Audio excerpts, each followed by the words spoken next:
যারা দুনিয়াতে চলতে ফিরতে থাকতে খেতে উঠতে বসতে দুনিয়াতে সকল কর্মকাণ্ডে যে গুনাহগুলো হয়ে গেছে তোমরা তাওবা নাসুহা করো। তুবু ইলাল্লাহি তাওবাতান নাসুহা। তাওবা নাসুহা হচ্ছে একনিষ্ঠ তাওবা, একাকিত্বে তাওবা, অন্তর থেকে হৃদয় থেকে তাওবা করা। এটা কি বলে? তাওবা নাসুহা। ইমাম সাহেব প্রতিদিন হাত তুললো, আপনিও হাত তুললেন। ইমাম সাহেব দোয়া করলো, আপনিও দোয়া করলেন। ইমাম সাহেব শেষ করলো, আপনিও শেষ করলেন। এটাকে তাওবা নাসুহা বলে না, এটা রেডিমেড দোয়া। এটা কি দোয়া? রেডিমেড।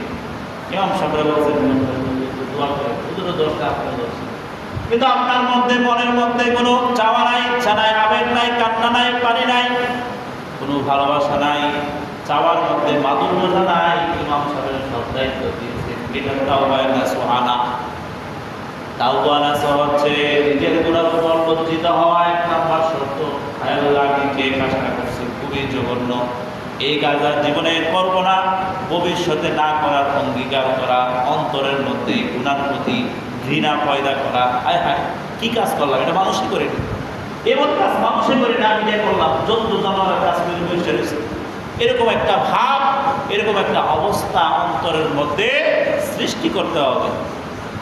মানুষের কাজ হতে পারে না আমি যেগুলো করছি, একেবারে নিজেরা লজ্জিত মনে করা, আল্লাহর কাছে এভাবে বলা যে হে রব, যা করছি তুমি মাফ করো, ভবিষ্যতে আর করব না। এই অঙ্গীকারটা বাস্তবায়ন করতে হবে কার কাছ থেকে? আল্লাহর কাছ থেকে। আল্লাহ মাফ করবে, আল্লাহর হক, কিন্তু বান্দার হক আল্লাহ মাফ করবে না। বান্দার হকগুলো বান্দার থেকে আদায় করতে হবে। কার 10 টাকা আপনি মেরে দিতেন, ওই 10 টাকা তার থেকে দিতে হবে।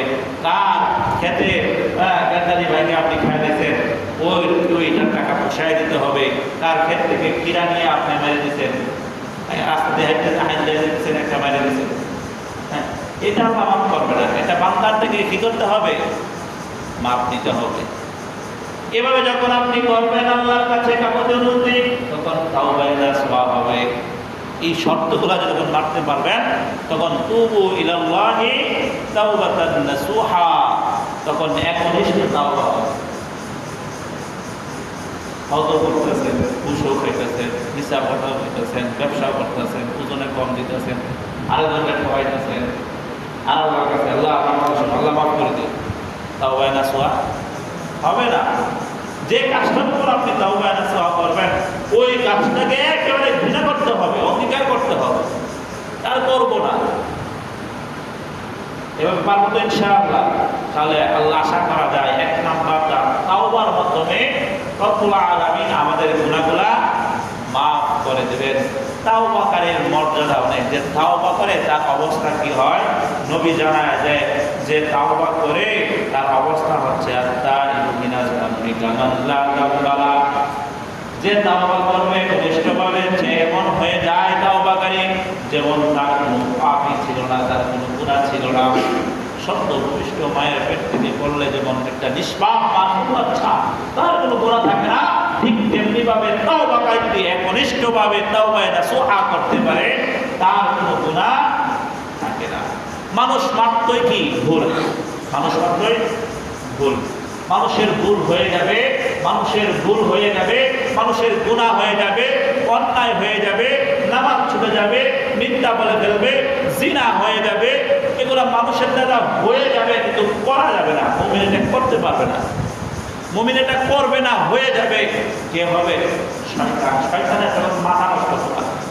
1 মাস পরে সে সরছে, একটা আলাদা একটা আছে না, 1 মাস পরে সরছে, সে এখন পুরা দমে কাজ করতেছে, একেবারে পুরা সেনাবাহিনী নিয়ে যত চালাফেলা আছে সকলগুলা নিয়ে কাজ করতেছে। কারণ আগে থেকে যখন বলতে ছিল তার বাস্তবায়ন প্ল্যান প্রকল্প সব কিছু করে রাখছে, কি করবো, ছুইটা কি কি কাজ করবো, একেবারে মাথা। একটা মানুষ যখন সদা সর্বদাই তার নিয়মিত ডিউটি পালন করতে থাকে, মাথার মধ্যে আলাদা প্রেরণা নিয়ে আসে না। কিন্তু এই মানুষটাই যখন 2-3 দিন লাগায় এক জায়গায় বসে থাকবো, তার মাথার মধ্যে সকল প্ল্যান বাস্তবায়ন হইব, যে বাইরে এই কাজটা করবো, এরপরে এটা সিরিয়াল মেনটেন এটা এভাবে করবো, তাহলে সুন্দর হবে। একাকে চিন্তা করা লাগে। শয়তান তো ঈদের দিনে একেবারে কাঁচা দিয়ে নেমে গেছে, যে যতগুলো নামাজ ছিল একটা নামাজ পড়তে যাওয়া হবে না। আগে 1 কাতার হইতো, আর 1 কাতার না, আগে দুইজন মানুষ ছিল, এখন দুইজন। রমজানের 30 দিন আমরা তারাবি পড়ি নাই, খুব বেশি কষ্ট তো হয় নাই। ওই দিন নামাজ পড়ছি 29 রাকাত, 30 দিন, 30 যে শেষের দিন। আর ঈদের দিন এশার নামাজ কয়জন লোক হয়েছে? নামাজ পড়লো 9 রাকাত, কিন্তু লোক নাই। এই শয়তান লাগিয়ে গেছে পুরা দমে। শয়তানের কাজ ঠিকই করছে, কিন্তু ইমানদার মুমিন সেই কাজটা ঠিকভাবে করতে পারে নাই। কারণ মুমিন, নবী বলেন যে মুমিন গুনাহটাকে পাহাড় সমপরিমাণ বোঝা মনে করে, আর কাফের বেঈমান মুশরিক গুনাহগার ওই গুনাহটাকে মাছি মনে করে। মাছি আমাদের চতুর্পাশে কত মাছি পোকা পাকা উড়ে যায়, আমরা খেয়াল করি, তো পাত্তাই দেই না, ওর আমরা খেয়ালই করি না, সামনে দিয়ে চলতেছে। কিন্তু যে ইমানদার সে মনে করে, হায় আল্লাহ, এই গুনাহটা পাহাড়ের সমপরিমাণ, এর উপরে আমি আছি, আমি পিষ্ট হয়ে যাচ্ছি, এরকম মনে করে মুমিন। তো মুমিনের কাজ হচ্ছে যখন কোনো সময় গুনাহ হয়ে যাবে তখন একনিষ্ঠভাবে তাওবা নাসুহা করতে হবে। তো বলতেছিলাম সকল বনি আদম গুনাহগার। সকল বনি আদম কি গুনাহগার? আউয়ালুন নাস, যে প্রথম মানুষের প্রথম ভুল। প্রথম মানুষকে আদম আলাইহিস সালাম, ওনারও ভুল হয়ে গেছে, শয়তানের দুখায় ভুল হয়ে গেছে, আল্লাহ মাফ করে দিয়েছেন। তাহলে আমরা কি বনি আদম? নবী বলেন কুল্লু বনি আদম খাত্তাউন, প্রত্যেকটা বনি আদম, প্রত্যেকটা আদম সন্তান তারা প্রত্যেকেই গুনাহগার। নবী বলেন খায়রুকুম খাত্তাউনা মিনাত তাওয়াবিন, গুনাহগারের মধ্যে সর্বোত্তম হচ্ছে যে তাওবা করে গুনাহ হয়ে যাবে, গুনাহ শয়তানের দোকায় হয়ে যাবে, কিন্তু গুনাহ নিয়ে বসে থাকা যাবে না, ফিকির রাখতে হবে, মাপ চাইতে হবে, আল্লাহর কাছে তাওবা করতে হবে। তাহলে আপনি কি হবেন? খায়রুত তাওয়াবিন হিসাবে আপনি অন্তর্ভুক্ত হবেন। গুনাহ তো হবেই, হয়ে যাবে সকলেই, কেউ দূরে দোয়া কোনো সীমানা না, গুনাহ হয়ে যাবে, শয়তান করিয়ে ফেলবে। আপনি বেঁচে থাকার চেষ্টা করবেন, যখন শয়তান আপনাকে লাগাই দিব, যখন হুঁশ আসবো, তৎক্ষণাৎ এই গুনাহ থেকে বের হয়ে আসতে হবে, আল্লাহর কাছে তাওবা করতে হবে, ঘনিষ্ঠ হতে পারবো ইনশাআল্লাহ। হ্যাঁ, এটা বলা হয় তাওবাতুন নাসুহা। তাওবাতুন নাসুহা যদি নসিব হয়ে যায়, আমরা সৌভাগ্যবানদের মধ্যে অন্তর্ভুক্ত হব। এই তাওবা করলে আল্লাহ অনেক খুশি হন। তাওবাকারী ব্যক্তির প্রতি আল্লাহ অনেক খুশি হন। কেমন খুশি? দৃষ্টান্ত উদাহরণ দিয়ে নবী বলেন, তিরমিজি শরীফের হাদিস, নবী আলাইহিস সালাতু ওয়াস সালাম বলেন, এক ব্যক্তি বড় সম্পত্তি নিয়ে, সামান নিয়ে, খাদ্য নিয়ে মরুভূমি দিয়ে বহু দূরে একটা সফর করার নিয়ত করলো। মাঝপথে গিয়ে তার একটু ক্লান্ত হইল, বিশ্রাম নেয় না, একটু বিশ্রাম, অনেক দূরে সফর, মরুভূমি দিয়ে উট নিয়ে যাইতেছে, যা অবস্থায় অনেক দূরে মাঝখানে যখন গেল, অনেক ক্লান্তি একটা ভাব আসলো। তখন উটটাকে রাইখা হয় যে একটু ঘুমাইলো, বিশ্রাম করে একটু ঘুমাইছে। ঘুম থেকে উঠে দেখে যে তার উট নাই। উটের উপর ছিল কি? খাদ্য, পানীয়, চলার জন্য যা ছিল সব কিছুই উটের মধ্যে ছিল। মাথা তোমরা পুরা নষ্ট, যে আমি এতদিন পর্যন্ত অতিক্রম করে মাঝখানে আসলাম, এখন আমি না পারতেছি ফিরে যেতে, না পারতেছি গন্তব্যে পৌঁছতে। কারণ ফিরে যেতে হলেও তো আমার খাবার দরকার, পানি প্রয়োজন, কোনো ব্যবস্থাপনা নাই, আবার সামনে যে গন্তব্য যাব সেটাও কোনো ভাব নাই। এখন মরণ ছাড়া কোনো উপায় নেই। শেষ পর্যন্ত ওই লোক মরার অপেক্ষায়, এখন আমার বাঁচার কোনো ব্যবস্থা নাই, তো বসে বসে অপেক্ষা করতেছে। অপেক্ষা করতে করতে করতে করতে সন্ধ্যা চলে আসলো, একটু ঘুমের ভাব চলে আসলো, সে চোখ দুটা বন্ধ হয়ে গেল। কিছুক্ষণ পর চোখ খোলার পর দেখে তার উটটা তার কাছে হাজির। আরে কি খুশি, তার কাছে এত আনন্দ লাগতেছে। উটটা এসে হাজির, তার জীবন যেন ফিরে পেল। সে আনন্দে আত্মহারা হয়ে বলে উঠলো, আল্লাহুম্মা ইন্নাকা আবদি, আল্লাহুম্মা ইন্নাকা আবদি ওয়া আনা রাব্বুক। সে আনন্দে আত্মহারা হয়ে পাগল হয়ে গেছে। সে বলতেছে, আল্লাহুম্মা ইন্নাকা আবদি, হে আল্লাহ তুমি আমার বান্দা। কথা কি ঠিক আছে? মাথা নষ্ট তো কি করবো? আল্লাহুম্মা ইন্নী আবদি, আল্লাহ রেখেছে আল্লাহ তুমি আমার বান্দা, ওয়া আনা রাব্বুকা, আমি তোমার রব। তার অন্তরে ছিল যে আল্লাহ আমি তোমার বান্দা আর তুমি আমার রব। আর ওই লোক কি করেছে? আনন্দে খুশিতে আল্লাহ তুমি আমার বান্দা আর আমি তোমার রব। তিরমিজি শরীফের হাদিস বলতেছে, সে নবী বলেন উদাহরণে এই লোক আনন্দে খুশিতে আত্মহারা হয়ে গেছেন, অনেক আনন্দিত হয়েছেন। আল্লাহ নবী বলেন সে যেমন তার বাহন পায়া, তার শস্য খানা দানা পানীয় পায়া যে খুশি, যতটুকু খুশি না হয়েছে, রব্বুল আলামিনের কাছে বান্দা যখন একবার তওবা করে, একবার মাফ চায়, আল্লাহ রব্বুল আলামিন ওই ব্যক্তি থেকে আরো বেশি খুশি হয়ে যায়। সহজভাবে যদি বলি, ফাঁসির আসামি, ফাঁসি দিয়ে লাগবো 2 সেকেন্ড আগে তারা মাফ করে দিছে, ওই লোকটা যেমন খুশি হবে, ঠিক তেমনি ভাবে রব্বুল আলামিন তার থেকে বেশি খুশি হন যে তাওবা করে, আল্লাহর কাছে তাওবা করে। আল্লাহ তো সদা সর্বদাই দিতে প্রস্তুত। আল্লাহ বলেন উদউনি আস্তাজিব লাকুম, উদউনি আস্তাজিব লাকুম, বান্দা তোমরা আমার কাছে চাও, আমি দিতে প্রস্তুত।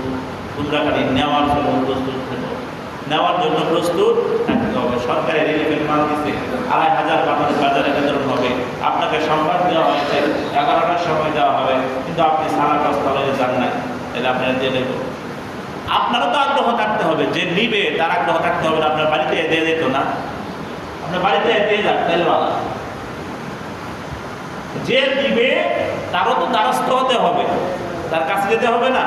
তা আল্লাহ সদা সর্বদাই প্রস্তুত, বান্দা নাও তোমার কোন সময় কোন জিনিসটা লাগবে, আমি তো দিতে প্রস্তুত, তুমি শুধু নিয়ে যাও।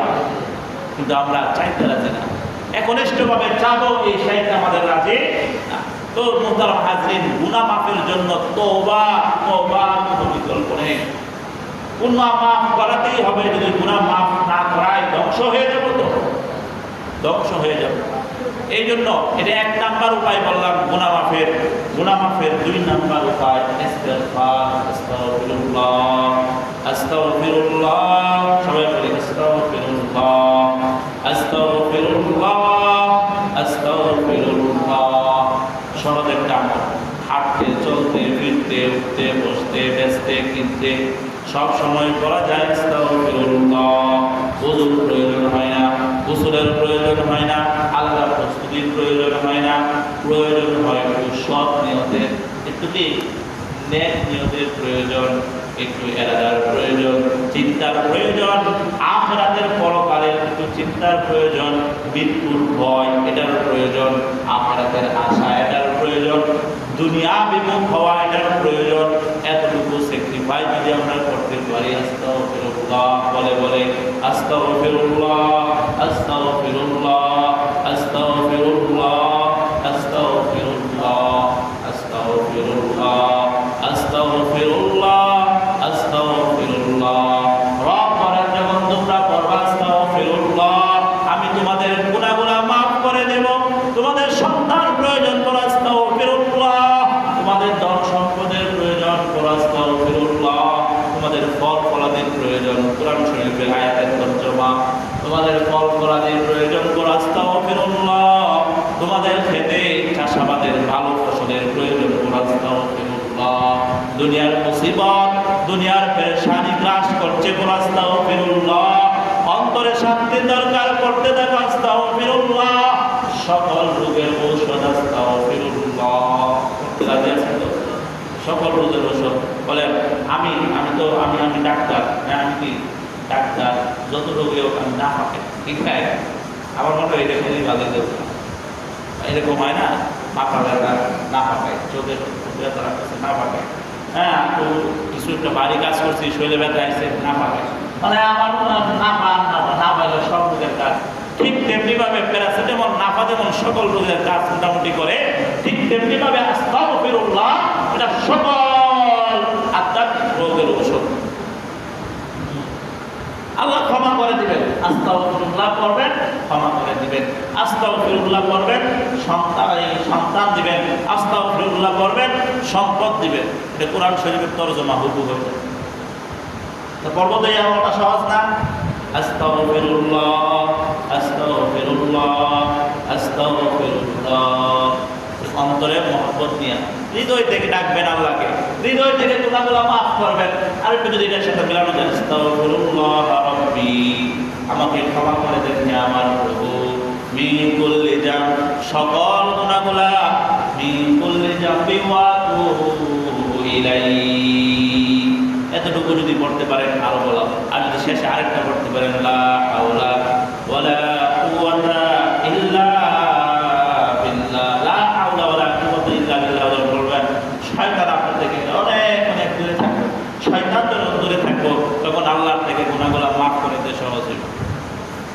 তাহলে পুরোটা যদি আস্তাগফিরুল্লাহ রাব্বি মিন কুল্লি যামবি ওয়া আতুবু ইলাইহি, লা হাওলা ওয়ালা কুওয়াতা ইল্লা বিল্লাহ।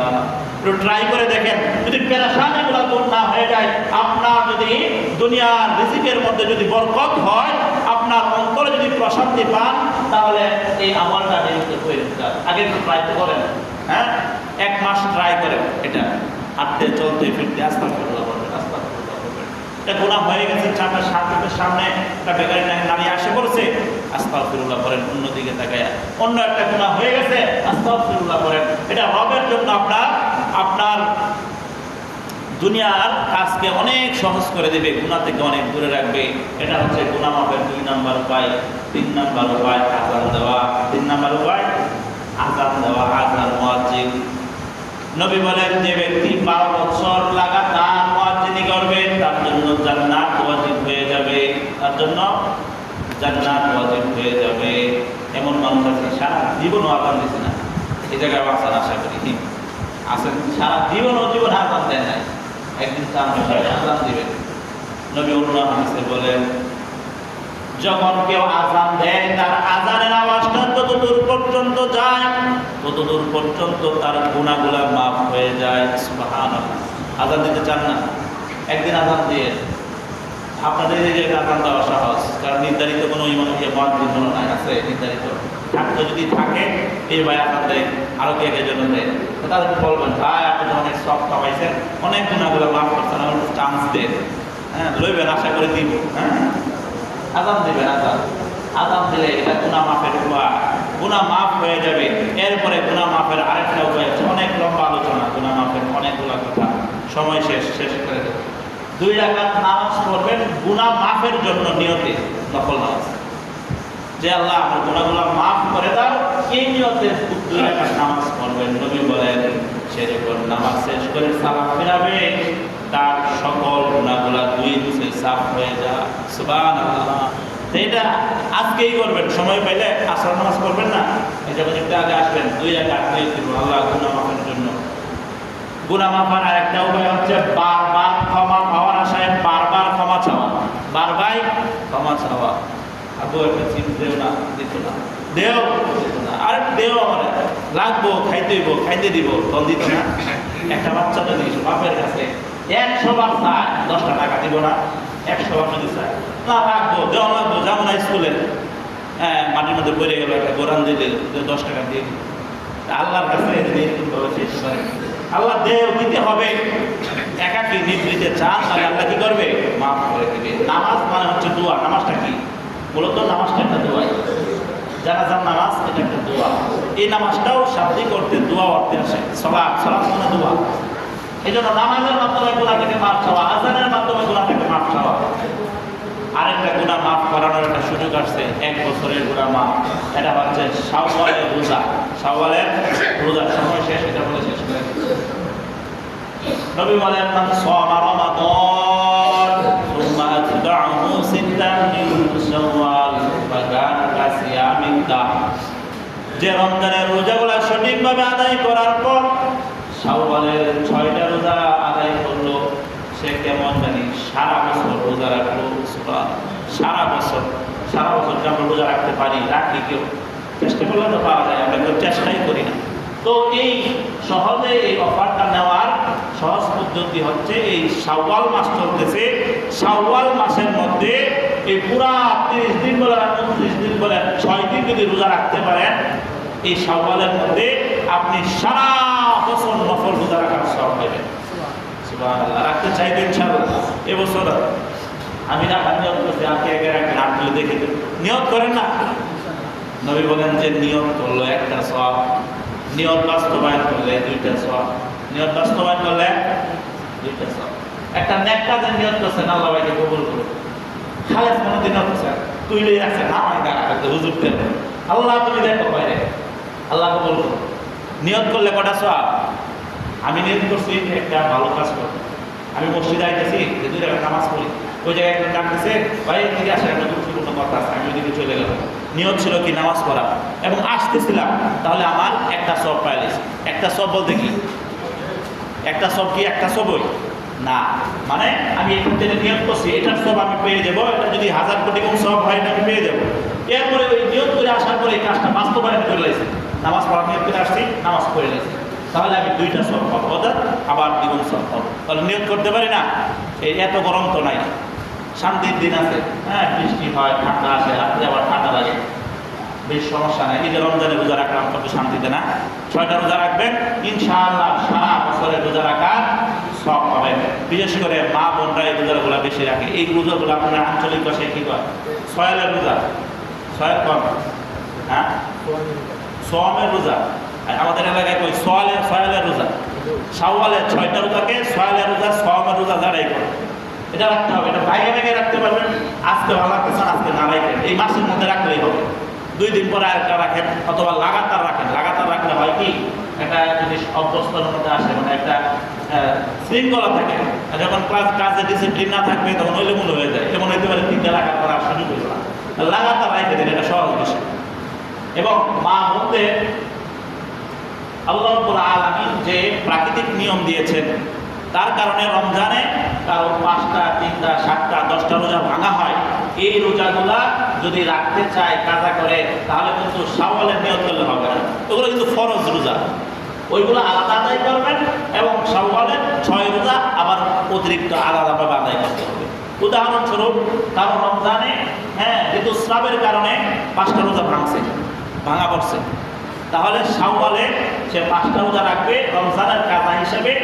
আবার শাওয়ালের যে 6টা আছে সেটার ফজিলত যদি দিতে চায়, পৃথকভাবে আর 6টা রাখতে হবে। 6 মাসে কয়টা হইল? 11টা। যদি কারো 7টা ভাঙা পড়ে তাহলে 13টা রাখতে হবে, এভাবে করতে হবে। আর পুরো যারা তারা তো সমস্যা নেই নাকি? হ্যাঁ, আপনাদের সমস্যা নেই, অন্তত এই শুকরিয়া শুরু বন্ধ করতে পারেন। আল্লাহ যদি আপনার ওই দিক দিয়ে ভাঙায় দিত, এই দিক দিয়ে রাখা লাগতো, হ্যাঁ আপনার পুরুষ বানাইছেন আল্লাহ, সেই শুকরিয়া শুরু বন্ধ করতে পারবেন না ইনশাআল্লাহ। আল্লাহ রাব্বুল আলামিন আমাদেরকে একনিষ্ঠভাবে তাওবা করে এই শাওয়ালের 6টা রোজা রাখার তৌফিক এনায়েত ফরমান।